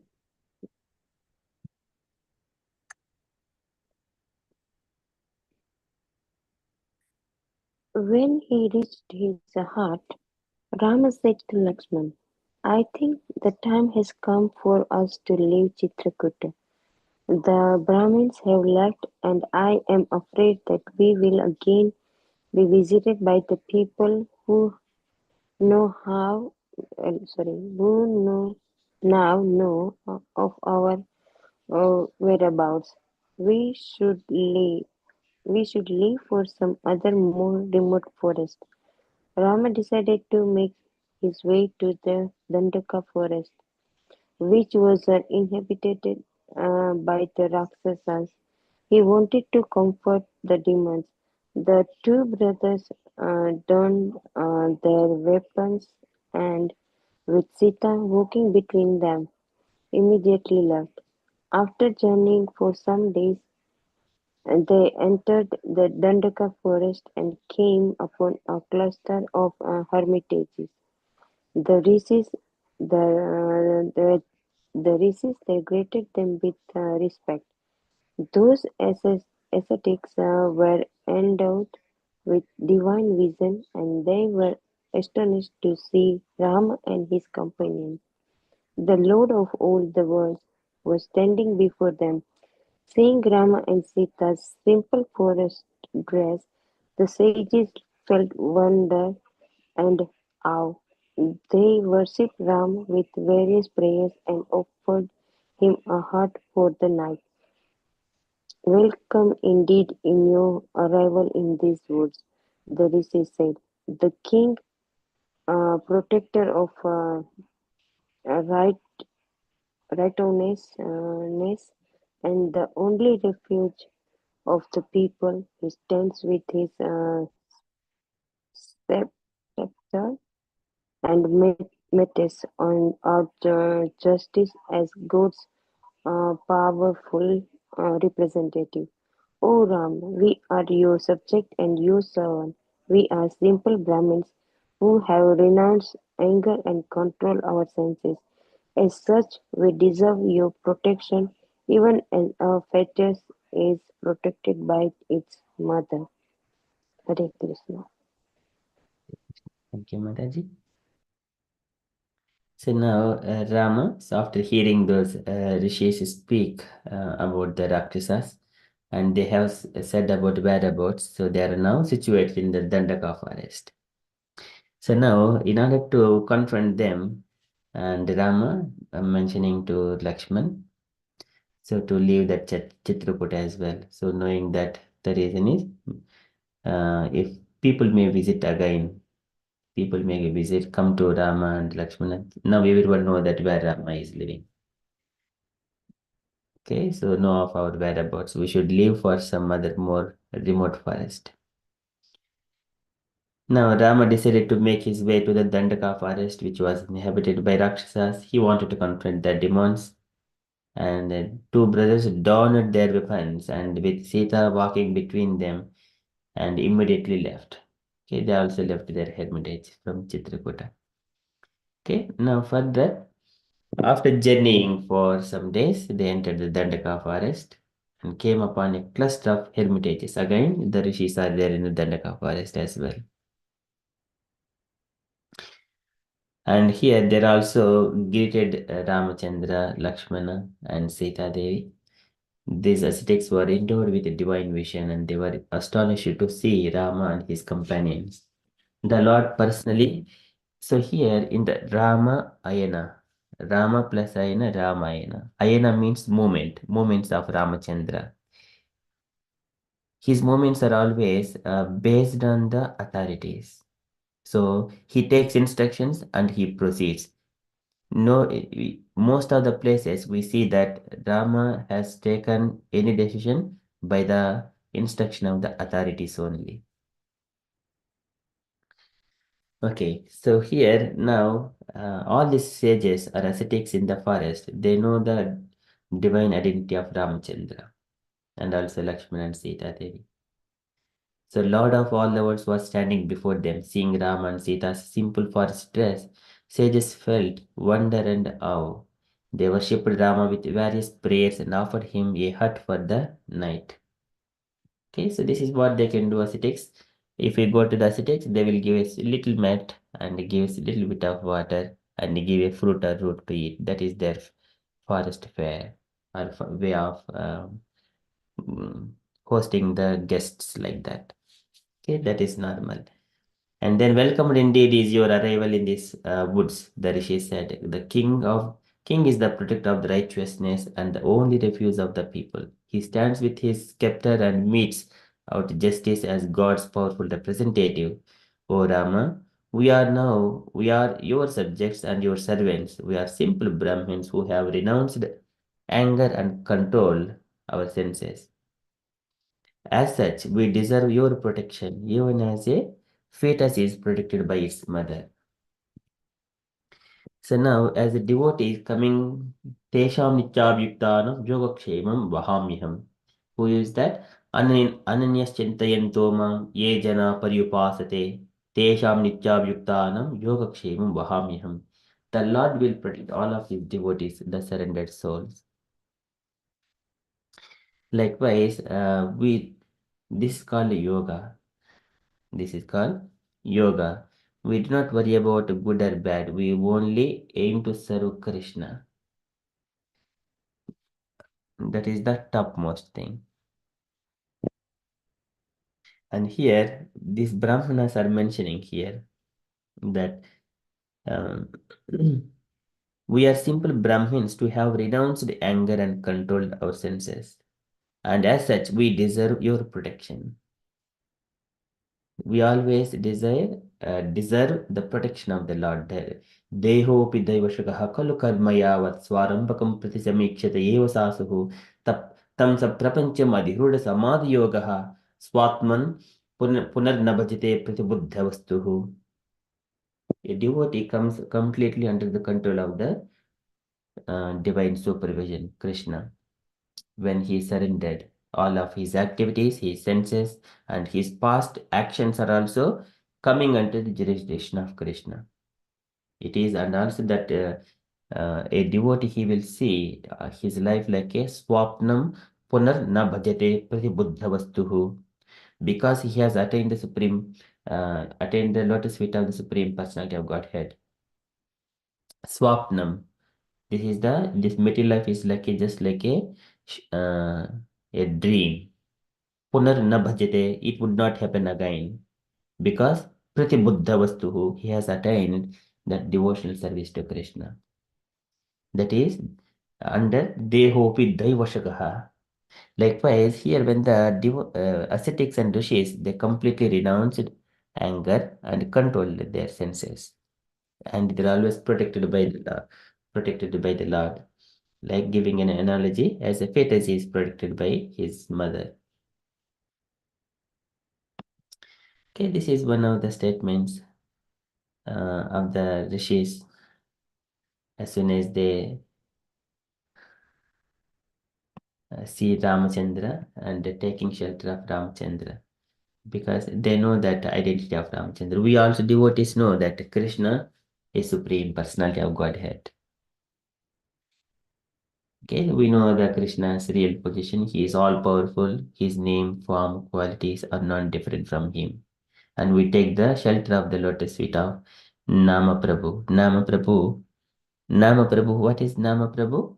Hare Krishna Mahamantra is the Nama Prabhu, the deity of this name of the Lord. Of course, it is Krishna only. Sometimes we call we don't make any mistakes at the lotus feet of Nama Prabhu. Nama is the Hare Krishna Mahamantra, is our Prabhu. And when we take shelter, the Lord will protect us, just like even as a fetus is protected by its mother. Okay, so that is how the reflections are going on, ascetics and Ramachandra, and Krishna and his devotees. Okay, so Krishna will protect us from all kinds of impediments coming in our day-to-day life, whoever is practicing Krishna consciousness. Okay, that is how the Ramayana is going on. Okay, we stop there. I think Mrida Sachi Mataji. Okay, Mataji is available on audio. Mataji, would you like to read a page of just three paragraphs, Mataji? Okay, Prabhuji. Entertaining Rama with forest produce the acids describe how the Rakshasa had become increasingly violent. Under Ravana leadership, the demons had become fearless and they attacked the Brahmins constantly. 14,000 powerful Rakshasa had taken up their residence in the Dandaka forest. Headed by Ravana, two brothers, Khara and Dusana, the situation was becoming unbearable for the sage. Rama and Lakshman listened gravely. They resolved to deal with the Rakshasa as soon as possible. While they were conversing with the rishis, Sita met Anushaya, the sage Atri's wife. Anasuya gave Sita a celestial garland, and ornaments along with the celestial cosmetic and unguents. Sita accepted the gift graciously and with her husband permission and adorned herself with them. After decorating herself with the heavenly apparel, she shone brilliantly, exactly like Lakshmi, the internal caution of Vishnu. After spending the night with the rishis, the prince left with the Sita and they penetrated deep into the Dandaka region. Lakshman moved ahead and cleared a path with his sword, cutting through the thick creepers and bushes.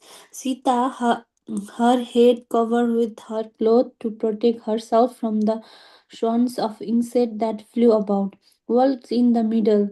Rama brought up the rear, vigilantly watching on all sides and holding his bow at the ready. The cries of jackals and the shrieks of volunteers and birds of prey could be heard all around. Here and there they saw uprooted broken trees and carcasses of slain beasts. Hare Krishna. Hare Krishna. Thank you so much, Mataji. So now here it is the real the chivalry of the Kshatriyas is going to take place. Now they are entering deep into the forest. Rama entertaining Rama with forest produce. The ascetics described how Rakshasas had become increasingly violent. They have described and then further Rama's under Ravana's leadership, the demons had become fearless and they attacked Brahmins constantly. Even though Ravanasura, he is in the Lanka, all his assistants, attendants, they are spread throughout the country, even in the Bharata, in the land of Bharata. So we see that Lanka is very down, but still his demonics, the demons had spread throughout the India at that as of that point of not only India, different part of the world. And they attacked Brahmins constantly. So this is what sometimes we see that Brahmins, there is a culture, which are against the Brahmanas and cows. It is the demons. It is simply a demand. There is no further question about it. Because they kill the cow and they do not respect Brahmanas simply for the sake of their tummy. They are simply demands.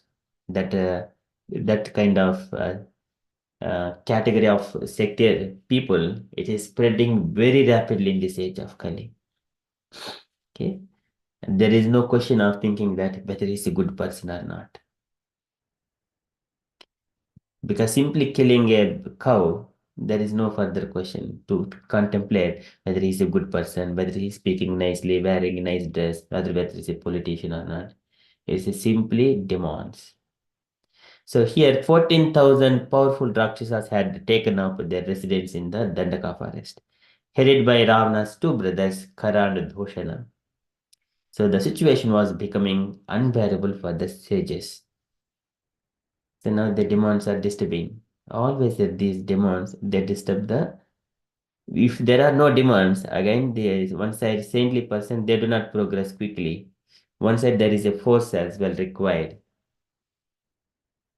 Because time is taking the life of everyone except the devotees of the Lord. Okay, so and also they need to know the emergency of progressing in Krishna consciousness. Okay, so further, Rama and Lakshmana listened gravely. They resolved to deal with the Rakshasas as soon as possible. And then further, they were conversing with the rishis. And then during that time, Sita met Ansuya Mata, the sage Atri's wife. Atri Maharshi is son of Lord Brahma, one of the Manasa Putras. Atri. And he is the father of Dattatreya as well. Dattatreya, the moon god, that is Soma, and their children are Dattatreya, Soma, and Durvasa. They are, again, Soma is the he was kind of a reflection of Lord Brahma. Durvasa is a reflection of Lord Shiva. Dattatreya is a reflection of the Vishnu. And Dattatreya, he himself is the sixth incarnation. Sixth incarnation. It is described by Suta Goswami. Sastamatir Patyatvam. Sastamatir Patyat. Ashtam. This is it is described by Suta Goswami. Okay, there he has also given that Dattatreya gave instructions to Prahalad Bhyavuchivan. Prahalad also.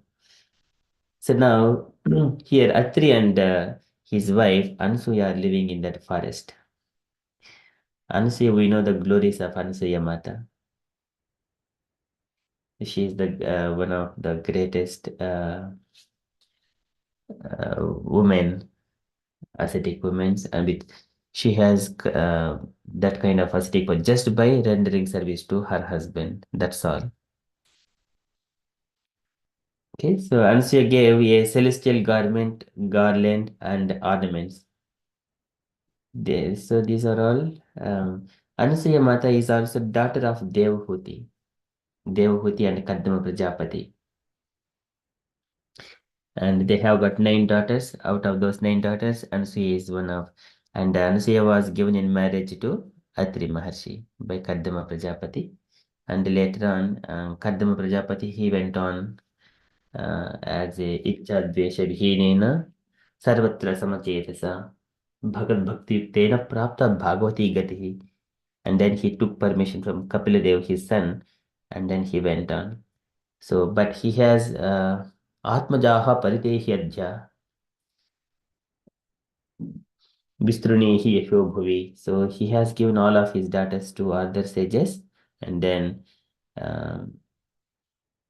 according to Yata Selam Yata Ruchihi, based on Anusaya's Yata Selam Yata Ruchihi, by their taste and their character, the corresponding bridegroom was also selected.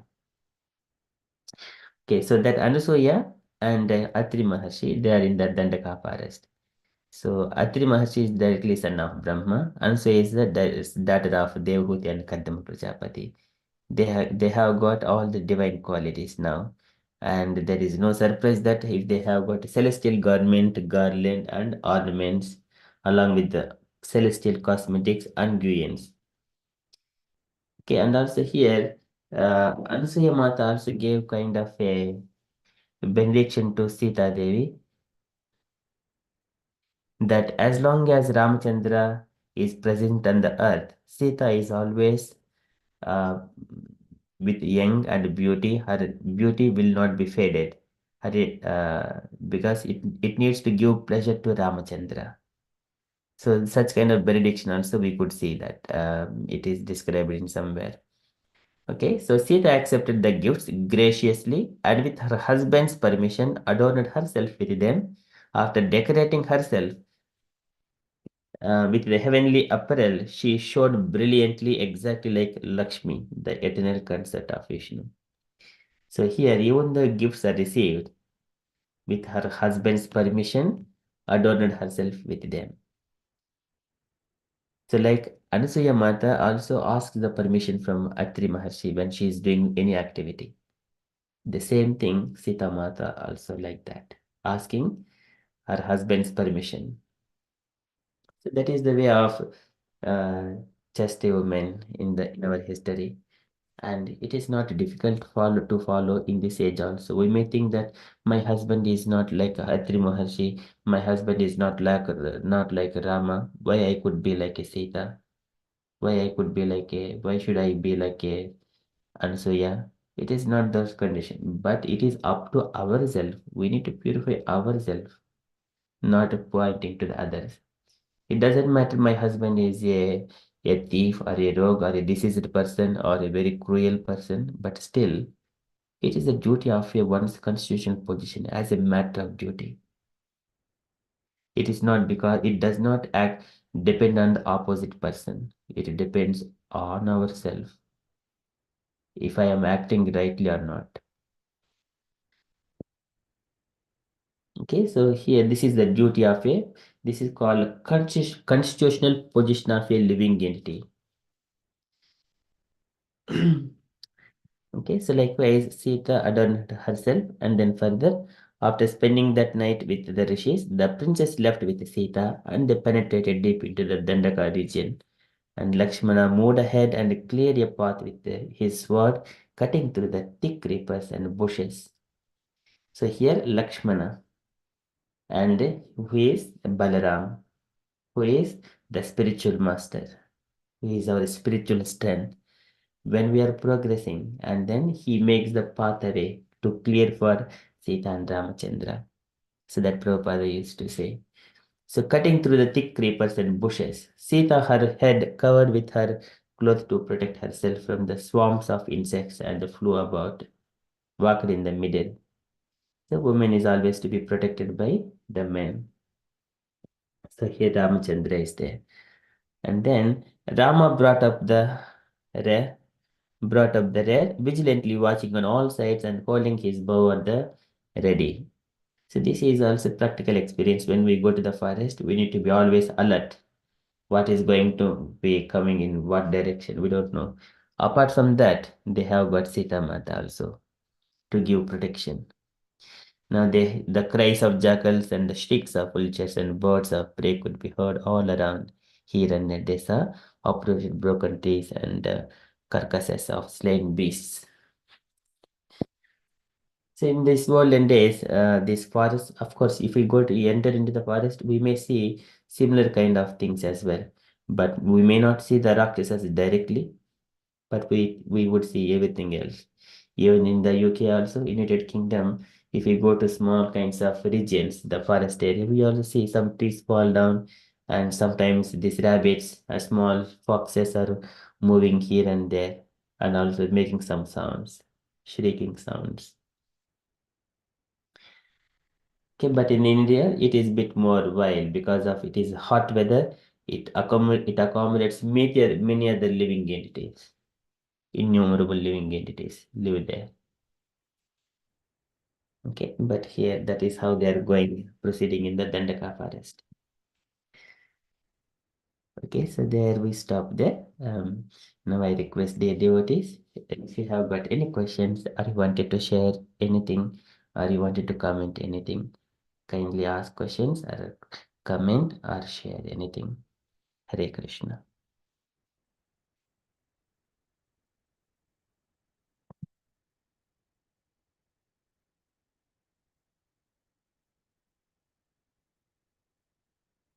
Hare Krishna. Jai Mataji, you wanted to share anything, Mataji?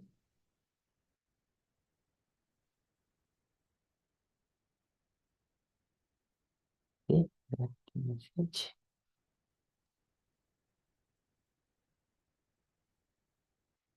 Okay, Usha Mataji. Prabhu, Hare Krishna. So, how many years that Rama they lived in the Chitrakoot? In the Chitrakoot, so just few months after, Okay. it's not even, I think maximum of year or so, something like that. So once Ramchandra leaves to the forest, they have been living there for at least 3 to 4 months, and then Bharata has gone there in a 3 months or time like that, gradually making the path for all his kingdom. Slowly they went there, and then they have met and returned back after that few more months. And then he has asked the ascetics to why they are anxiety, and then after that they have left. So it may take approximately a few months, means 6 or 9 months, something like that. Less than a year, we may. Okay, Prabhu. Yes. And then I like that when that they went to the Atri and Ansuya's hermitage, and then how that Ansuya it's just decorating the Sita, and then she looks like a Lakshmi. That one, it's so beautiful, Prabhu. Yes, thank you, Mother. So that is, and when we went to the Prayag during the Mahakumbha Mela, Mm-hmm. Meena Mataji took us to Bharadwaja Ashram, and Okay, Prabhu. nearby there is a Chitrakoot also. Mataji might have gone there, but I did not get a chance to go due to the time. Yeah, I mean, like last time when I went Prayagraj, not this year. Yes, Yeah, it was nice. Chitrakoot is very nice. yeah. Mm. Okay, any other comments, Meena Mataji, you wanted to add? And I'm just talking like Ansuya has made because it's his power. He was looking after his husband that much. He has when Shiva, Sri Brahma, Vishnu, and Mahesh, Yes, when make them the little children, isn't it? And then with his, because he was looking after, and then afterwards, then when because they went to do the diksha, piksha, or to ask for the diksha, and then he said, "You have to come without any clothes," and then he make them like as a child, because child have no any things, and afterwards he given that is that story of the Ansuya. yes, And Mataji. afterwards, when they went, afterwards, then their wife, Parvati, and they came, Lakshmi, and came to take this husband, and but he was so much attached with this child. So I think afterwards, he say Dattatreya is a Vishnu form, and they even like that. Dattatreya, and then Durvasa is said, and as a Shiva, Yes, and yeah. yes, it is so beautiful pastimes, Mataji. So I think we could see in the Bhagavatam those pastimes. Yeah. The glorification of Ansuya Mata. Mm. But in here, they don't. Supunsa maybe come afterwards, isn't it, in this story? Sorry, Mataji. Probably. Surpanaka. That one, um, So what are the places where one is Chitrakuta, another one is the Like when Suparnkha went to the Suparnkha, it's Ravan's sister. yeah. The story will come afterwards, maybe. Rama stayed in what is place that one? It is in the nearer to Godavari, I think. Good. Nearer to that one. Can anyone remember that place? No. Chitrakuta, and then what you said, just forest or something. Panchavati, sorry. Panchavati, Panchavati, where the Suparnkha came. Yes, that is Panchavati. Then maybe come after the story will come. Yes. So where do you know where the Panchavati is, Mataji? No, I haven't been there. Probably. I heard the place, but I don't know where exactly it's like. I think it's maybe near the Chitrakoot, probably, isn't it? So Panchavati, I think Panchavati is, coming. I think it comes as part of Maharashtra, where Nasik. Oh, it's in Nasik. Is that coming from it? It seems which part of the Panchavati? Nasik, Maharashtra. Yes, it is nearer to Nasik, Traimbakam. Nasik. Is that Nasik, Traimbakam, something like that? Yeah, Nasik is in the Maharashtra. And then how come Chitrakoot to Maharashtra? It's not far. Like, It's not Chitrakoot, it's Panchavati. I'm saying Chitrakoot to Panchavati. Then they went. I thought it's not far between the two. But anyways, that time everything is near. Yeah. They have moved from Chitrakoota through the Dandakaranya forest. And we went to Panchavati. Okay. They reached to Panchavati and they have stayed at least 12, 13 years or so. But last 1 year, Sita Mata was abducted by Ravanasura. So approximately we can assume that at least 12 years they were stayed in Panchavati. 12.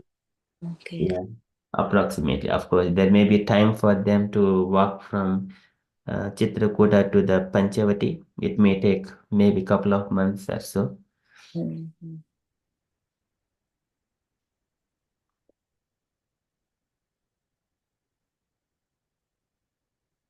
Yeah, that is where Surpanaka pastimes happen. Yeah, I mean, that is like, it just shows like to the doing the seva or service to the husband, how that, they can make as a god, as a child, like, that was Hansuya. Yes. Really good. Yeah, so that is the past. That's power of women. If they become chaste to their husbands, they can make the god as their child. Yeah. Just by simply executing their duties. Mm-hmm. Very beautiful. Thank you, Mataji. Mrugasachi Mataji wanted to share anything, Mataji? Hare Krishna. Prabhuji, I have one question. Yes, Mataji. I thought that Ravana only like he's angry. He get fight with Rama when after he take Sita, but here when I read and I feel that he was already envious toward Rama. Is it true? This is so at this point of time, Ravanasura's brother Kara and Doshanas. So they have been here nearer to the in the Dandakaranya forest, where they're disturbing all these ascetics. And later on, Rama he has gone there, and they will come in contact with this Kara and Doshana. So now Rama he is prepared to confront these demons, Kara and Doshana first. That is the starting point. Okay.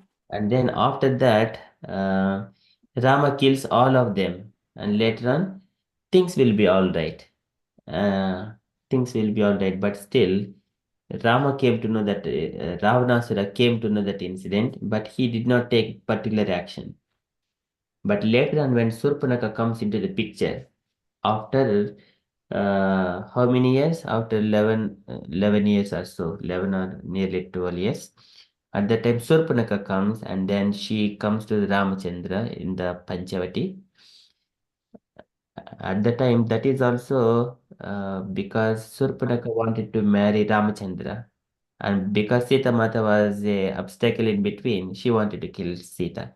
And then Rama and Lakshmana, they taught a lesson to Surpanaka. And then Surpanaka went to Lanka and then she informed Ravanasura about the incident. But what happens there? Surpanaka, she exaggerates the problem in such a way that she did not put her problem and her sense gratification in the front. That is actually thing. She conceals that part and then mentions in such a way that, oh my dear Ravanasura, my dear brother, actually I went there to bring Sita for yourself.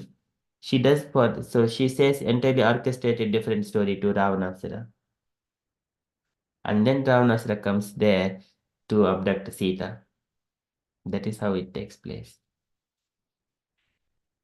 Okay, thank you, Prabhuji. Because I also heard like Kar and Dushan came after like Supan comment, like when Rama has got like his nose and like ears. After Kar Dushan came in, then this was I heard in Ramayana, like in Tulsi Ram. Yes, Mataji. So we will see that one Yeah. further. What is going to happen Mm-hmm. the next week or so. Mm.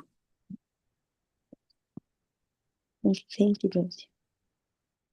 Okay, thank you so much, Mataji. Okay, if you're all happy, then we shall conclude our session and continue with further japa if any devotee is there.